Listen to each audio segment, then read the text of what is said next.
بڑا باکمال ہے. وہ کہتے ہیں کوئی مرید تھا تو وہ اپنے پیر صاحب کے پاس گیا اور جا کے عرض کرتا ہے حضور کو وظیفہ دسو. آپ نے فرمایا بھائی کس لیے؟ عرض کرتا ہے حضور اس لیے کہ حضور نبی علیہ السلام کی زیارت ہو. آپ نے مسکرا کے فرمایا تجھے کس نے کہا کہ وظیفے سے زیارت ہوتی ہے؟ حضور نبی علیہ السلام کسی کے وظیفے کے پابند تو نہیں. اگر کوئی وظیفہ پڑے گا تو اس کو زیارت کروانی پڑ جائے گی. مالک ہے کوئی آیا لے کے چلا گیا, کوئی عمر بھر بھی نہ پا سکا. عشق لہر قطدیر ہو ہر دم ہو رہے کیڑی تن منظور ہو پابندی تو نہیں ہے. اس نے آگے سے کہا نہیں حضرت بزرگوں نے تو کتابوں میں بڑے لکھے ہیں. آپ نے فرمایا انہوں نے تو اس لیے لکھے ہیں کہ تو آرے لگا رہے تیرا وقت اچھا گزر جائے, باقی یہ مرضی ہے مالکوں کی. اس نے عرض کی حضور پھر زیارت کس طرح ہوتی ہے؟ آپ نے فرمایا یہ تجھے بعد میں بتائیں گے, پہلے یہ بتا اگر میں تجھے کو کام کہوں تو کرے گا؟ آپ نے فرمایا آج تو نے گھر جاتے ہوئے نا مچھلی لے کے جانی ہے اور اس کا سالن نہیں بنانا, تو نے اس کو تیل میں فرائی کرنا ہے اور جتنی تجھ سے کھائی گئی نا تو نے کھانی ہے. بس ایک کام کرنا کہ ساتھ پانی نہ پینا اور فجر تک جو مرضی ہو پانی نہیں پینا, فجر پڑھ کے پانی پینا اور میرے پاس آ جانا. اب وہ مرید تھا جو شیخ نے حکم دیا تھا, اس نے عمل کیا, ایک دو کام کر کے واپس آیا. اب اس کو نیند کہاں آئی کیونکہ اس کو پیاس لگی تھی. جیسے جیسے رات گزر رہی تھی پیاس بڑھ رہی تھی, وہ چارپائی پہ کروٹیں بدل رہا تھا. ساری رات اسی طرح گزری. جب آیا نا صبح کا وقت قریب, کروٹیں بدل بدل کے اعصاب شل ہو گئے, وجود تھک گیا, ایویں آنکھ لگ گئی. جب آنکھ لگی تو کیا دیکھتا ہے کہ ایک دریا پیوں اور پیٹ بھر کے پانی پیا. لیکن جب آنکھ کھلی تو پھر پیاسا. تھوڑی دیر بعد پھر آنکھ لگ گئی, پھر کیا دیکھتا ہے ایک تالاب پیوں اور پیٹ بھر کے پانی پیا. جب آنکھ کھلی تو پھر پیاسا. پھر تھوڑی دیر بعد آنکھ لگی, کیا دیکھتا ہے اپنے گھر میں ہی پیٹ بھر کے پانی پیا, لیکن جب آنکھ کھلی تو پھر پیاسا. اتنی دیر میں اذان فجر ہو گئی, نماز پڑھی, پیٹ بھر کے پانی پیا, شیخ کی بارگاہ میں حاضر ہوا. حضرت نے پوچھا کیا بنی ساری رات؟ اس نے کہ حضور بننی کیا تھی, پیاس نے سونے نہیں دیا. پیاس نے ایک یہ پیاس ہے نا, ایک اور پیاس بھی ہے, وہ بھی لگ جائے تو نہیں سونے دیتے ہیں. رات پوے تے بے دردانو نیند پیاری آوے, درد مندانو یاد سجن دی پہ ستے آن جگاوے, وہ بھی نہیں سونے دیتی ساری رات. اس نے کہا حضرت پیاس نے ساری رات نہیں سونے دیا. اور میں پھر حضرت کروٹیں بدلتا رہا. صبح کے قریب نہ آنکھ لگ گئی تو دیکھتا کیا ہوں, ایک دریا پہ اور پیٹ بھر کے پانی پیا, لیکن جب آنکھ کھلی تو پھر پیاسا. اچھا پھر کیا ہوا؟ حضرت تھوڑی دیر بعد پھر آنکھ لگی تو دیکھتا کیا ہوں کہ ایک تالاب پہ اور پیٹ بھر کے پانی پیا. اچھا پھر حضور پھر آنکھ کھل گئی, پھر آنکھ لگی تو کیا حضور دیکھتا ہوں کہ اپنے گھر میں ہی ہوں, پیٹ بھر کے پانی پیا, لیکن آنکھ کھلی تو پھر پیاسا. اتنی دیر میں اذان فجر ہو گئی, نماز پڑھ کے پانی پیا, آپ کے پاس آیا. آپ نے فرمایا پھر کو بات سمجھ آئی؟ اس نے کی حضور نہیں. آپ نے فرمایا بیٹا وظیفوں سے زیارت نہیں ہوتی, زیارت طلب سے ہوتی ہے, کیونکہ اس دن تو پانی کا طالب تھا اور طلب نے پھر تیرے گھر بیٹھے بیٹھے یہ رنگ پیدا کیا کہ تھا تو اپنی چارپائی پہ, لیکن تو نے ساری رات پانی دیکھا. تو جس دن ان کا بھی طالب ہو جائے گا نا ہوگا تو بھی اپنے گھر میں, لیکن رات تیری بھی ساری مدینہ ہی گزرے گی. ہیں طلب. اور یہ جو طلب ہے نا, یہ کسی پنساری کی دکان سے ملتی نا تو آتے ہوئے لے آتا, لیکن یہ کسی کی پنسار سے نہیں ملتی, یہ ملتی ہے تو کسی کی نگاہ سے ملتی ہے.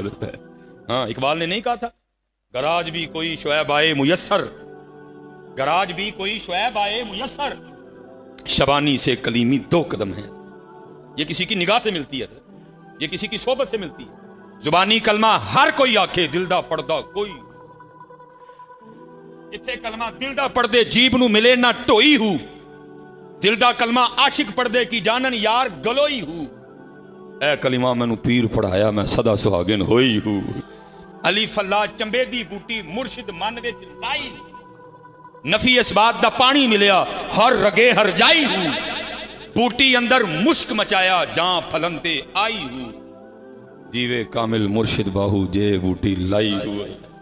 یہ ملے گی تو کسی کی نگاہ سے یہ ملے گی تو حضرت. ہاں یہ راستہ اس طرح نہیں طے ہوتا حضرت, ہاں یہ بڑا باریک راستہ ہے, یہ بڑا باریک راستہ ہے. حضرت ابوبکر شبلی رحمۃ اللہ اور مرید ہیں حضرت جنید بغدادی رحمۃ اللہ تعالی علیہ. اور یہ حضرت جی لازم ہے جب بھی کوئی سالک سلوک کے راستے پہ چلے گا اور جو سلوک کے قواعد ہیں ضوابط ہیں ان کو مد نظر رکھے گا, اور جو شیخ نے سبق دیا ہے تو ایک وقت ضرور آئے گا حضرت جب وہ بھی کہے گا کبھی ہے حقیقت منتظر نظر آ لباس مجاز میں کہ ہزاروں سجدے تڑپ رہے ہیں میری جبین نیاز میں. یہ فطری عمل ہے, سالک پہ یہ وقت ضرور آئے گا. حضرت ابوبکر شبلی رحمۃ اللہ تعالی علیہ فرماتے ہیں میں بھی اللہ اللہ کرتے ایک وقت آ ہی گیا کہ میں اپنے شیخ کی بارگاہ میں حاضر ہوا, اور میں نے جا کے عرض کی حضور کوئی نظر کرم فرماؤ کہ وصل ہوئے. فرماتے ہیں آپ خاموش رہے. کہتے میں نے پھر عرض کی, آپ خاموش رہے. کہتے میں نے پھر عرض کی, آپ خاموش رہے. کہتے ہیں میں اٹھ کے آ گیا اور میں نے اپنا وظیفہ پڑھنا. کہتے وظیفہ پڑھتے پڑھتے نا میرے دل میں خیال آیا, اور خیال کیا آیا, اے ابو بکر تو بخیل ہے. کہتے ہیں خیال اتنا غالب آیا کہ مجھ سے وظیفہ ہی نہ پڑھا جائے. اب فرماتے ہیں میں نے تسبیح رکھی نیچے اور میں نے خود کو مخاطب کر کے کہا ابو بکر خیال ہمیں نہیں آیا, کچھ تو ہے جو خیال آیا. چلا خود کو ٹیسٹ کرتے ہیں. کہتے ٹیسٹ کرنے کے لیے میں نے کیا میں نے نیت کی آج جو بھی غیب سے آئے گا نا میں اس کو اللہ کے راستے پہ خرچ کر دوں. آپ فرماتے میں نے تسبیح پکڑی اور میں نے پھر وظیفہ پڑھنا شروع کیا. آپ فرماتے تھوڑی دیر بعد ایک شخص 50 سونے کے سکے لے کے آ گئے. میں نے کہا بھائی ابو بکر نیت کی تو امتحان بھی بڑا ہی آ گئے. آپ فرماتے میں نے 50 سونے کے سکے لیے اور میں کسی شریف فقیر کی تلاش میں نکل کھڑا ہوا. فرماتے آگے جا کے کیا دیکھتا ہوں کہ میرے شیخ میرے پیر طریقت حضرت جنید بغدادی رحمۃ اللہ تعالی علیہ اپنا خط بنوا رہے ہیں. کہتے میں نے کہا اس سے بہتر کیا ہے, حضرت کی بارگاہ میں پیش کرتا ہوں. کہتے میں حاضر خدمت ہوا اور میں نے وہ 50 سونے کے سکے حضرت کو پیش کیے. یہ طریقت ہے حضرت, یہ راستہ بغیر شیخ کے طے نہیں ہوتا. کہتے میں نے پیش کیے. کہتے حضرت جنید بغدادی رحمۃ اللہ تعالی علیہ ذکر الہی کر رہے تھے.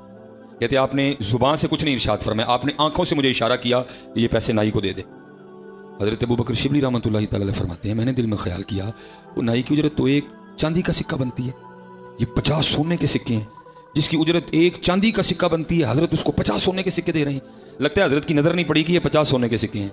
کہتے میں نے اپنے شیخ کی بارگاہ میں عرض کی حضرت اس کی اجرت تو ایک چاندی کا سکہ ہے اور یہ 50 سونے کے سکے ہیں جس کی اجرت ایک چاندی کا سکہ بنتی ہے, آپ فرما رہے ہیں اس کو 50 سونے کے سکے دے دو. تو فرماتے آگے سے شیخ مسکرا کے فرمانے لگے ابو بکر پھر اسی اہمیت نہیں کیا تو بخیل ہے, اور تو ابھی سونے اور چاندی میں پھنسا ہوا ہے, تو ابھی سونے اور چاندی میں پھنسا ہوا ہے اور باتیں کرتا ہے وصل کی, اور وصل کے معاملے ابھی بڑی دور ہیں حضرت. ہاں جی یہ رانی بغیر شیخ کے طے ہوتا حضرت, یہاں بڑے بڑے آئے لیکن حضرت جی جس کو شیخ کامل میسر آیا حضرت تو پھر تو کمال ہی ہوا نا. پھر کو بابا فرید بنا, کو نظام الدین اولیاء بنا, کو شاہ سلیمان بنا ہے. اس لیے حضرت جی اللہ کا شکر ہے ہم ساری نسبتوں والے بیٹھے. بس اتنی عرضی پیش کر کے میں اپنی نسبتوں کا پاس رکھو حضرت, یہ لوگ نہیں ملیں گے تمہیں. اب کال پڑتا جا رہا ہے. میرے شیخ کی بارگاہ میں کسی نے عرض کیا حضور وہ لوگ ان کا کتابوں میں تذکرہ پڑھا بھی نہیں ملتے. آپ نے فرمایا بھائی ان کی قدر کر لے ان قریب تجھے یہ بھی نہیں ملیں گے. آپ نے فرمایا ان کی قدر کر لے ان قریب تجھے یہ بھی نہیں ملیں گے, قدر کرو حضرت. ہاں جی اور جو نعمت ان کے پاس, میں حضرت کی تو چلو آج پہلی بار زیارت ہوئی ہے, میں آپ کو اپنے دادا شیخ کی بات, آپ نے 100 سال کے قریب عمر پائی. آپ فرماتے 100 سال ہو گئے جو دکان سجا کے بیٹھا تھا کو آج تک وہ سودا لینے آیا ہی نہیں ہے. فرمایا جو دکان سجا کے بیٹھا تھا نا آج تک کو سودا ہی نہیں لینے آیا ہے. ہاں جی اور جو ان کے پاس نعمتیں ہیں جو ان کو آ رہی ہے نعمت اس کے طالب, خزانہ ان کے پاس ہے وہ اس کے طالب بنو. پھر دیکھو حضرت جی کرم ہوتا ہے کہ نہیں ہوتا. پھر یہاں بیٹھ کے تم نے بھی نعرے لگانے ہیں کوئے سرکار میں ہوگا کہیں مصروف تبہان جی. جب کرم ہوتا ہے حضرت جی پھر دنیا بدلتی ہے. یہ ماشاءاللہ پھر چشتی فیض ہے. حضرت سید عبد القدوس گنگوئی رحمۃ اللہ تعالی آپ کے دور کے بہت بڑے عالم ہوئے. حضرت عبداللہ شاہ تھانیسری رحمۃ اللہ تعالی یہ پہلے صوفیاء کے قائل نہیں تھے اور انہوں نے حضرت سید عبد القدوس گنگوئی رحمۃ اللہ تعالی کے خلاف کفر تک کے فتوے دیے تھے کیونکہ حضرت سما کے قائل تھے. آپ نے جب بھی تھنیسر جانا نا وہاں محفل سما ہونی. شاہ صاحب کا طریقہ تھا کہ آپ فجر کے بعد درس بخاری دیا کرتے تھے اور عصر کے بعد درس قرآن مجید دیا کرتے تھے. لیکن جب حضرت نے تشریف لانا نا تو ظاہر مریدوں نے درس میں نہیں بیٹھنا, تو آپ نے پوچھنا بھی کدھر جا رہے ہو. انہوں نے کہا نا شیخ آئے ہوئے ہیں. تو ظاہر شیخ سما کے قائل تھے. جب محفل سما ہونی حضرت پہ وجد طاری ہونا تو وہ کیا کہتے تھے آپ کے مریدوں کو, یہ کیا کہ چھیڑتے تھے اے آیا ہوا ہے تمہارا پیر ناچنے والا. لیکن حضرت نے فرمایا تھا یہ جو کچھ بھی کہیں ان کو نہیں کچھ بھی کہنا. ایک دن کسی مرید نے جا کے کہہ دیا حضرت جب بھی آپ تشریف لاتے ہیں شاہ صاحب ہمیں یہ کہتے ہیں. آپ نے فرمایا اگر اب کہیں نا تو ان سے کہنا میرا پیر ناچتا نہیں نچا بھی دیتا ہے. وہ اگلے دن پھر مرید جانے لگے اٹھ کے. آپ نے فرمایا درس نہیں سننا. انہوں نے کہا جی محفل سما ہے شیخ تشریف لائے ہوئے ہیں. انہوں نے پھر وہی جملہ بولا. آپ نے فرمایا حضرت ہمارے شیخ فرماتے ہیں ہم ناچتے نہیں ہم نچا بھی دیتے ہیں. حضرت پہ پھر وجد طاری ہوا. آپ نے اپنا گریبان چاک کیا اور اسی حال میں حضرت کے پاس آئے. تائب بھی ہوئے بیعت بھی ہوئے. آپ نے سب سے پہلے یہ حکم دیا. آپ نے فرمایا شیخ کوئی حج کیا کہ نہیں کیا. آپ نے عرض کی حضور بڑے کیے ہیں. آپ نے فرمایا پھر ایک ساڑھے کہن ہوتے بھی کارا ہو جا جی. ہاں بس اتنا کرنا جب مدینہ پاک حاضری ہو تو وہاں جا کے میرا بھی سلام پیش کرنا. حج کر لیا مدینہ پاک حاضری ہوئی حضرت.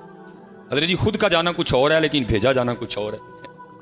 بھیجا جانا کچھ اور ہے. وہاں جا کے ایسی کیف و مستی طاری ہوئی کہ کچھ نہیں یاد رہا. یہاں تک کہ اپنے شیخ کا سلام پیش کرنا بھی یاد نہیں رہا. وہ لکھا ہے جب واپسی ہوئی نا مدینہ پاک سے راستے میں اپنی سواری پہ نیند آ گئی.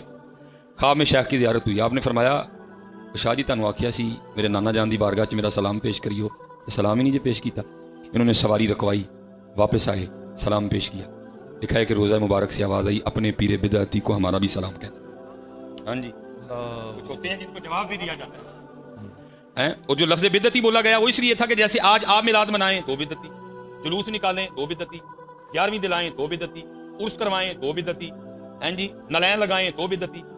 اس حوالے سے اس وقت کے جو علماء سو تھے انہوں نے بھی حضرت پہ یہ فتویٰ دیا. حضور نبی علیہ السلام نے محبت فرمائی. آپ نے کہہ دیا. اب لکھا ہے جب یہ واپس آئے نا 1-2 دن ریسٹ کیا تو پھر اپنے شیخ کی بارگاہ میں حاضر ہوئے. اب اتنی ہمت تو نہیں تھی کہ خود بات چھیڑتے. تھوڑی دیر بعد حضرت نے خود ہی بات چھیڑی. آپ نے فرمایا شاہ جی پھر آج کر رہے ہیں؟ عرض کی حضور کر رہے ہیں. فرمایا پھر مدینہ پاک بھی گئے؟ عرض کی حضور گیا تھا. فرمایا پھر میرا سلام پیش کیا تھا؟ عرض کی حضور کیا تھا. فرمایا پھر جواب کیا آیا تھا؟ اب ادب تھا نا حضرت جی، آپ کے شیخ تھے، پیر تھے، آپ لفظ بدعتی کو حذف کر گئے. اور عرض کرتے ہیں حضرت جب میں نے آپ کا سلام پیش کیا نا تو مزار انور سے جواب آیا تھا اپنے پیر کو میرا بھی سلام کہنا. آپ نے فرمایا اس طرح نہ کہے جیسے میرے نانا جان نے کہا، تو بھی اسی طرح کہے. گراج بھی کوئی شعیب گراج بھی کوئی شعیب میسر شبانی سے کلیمی دو قدم.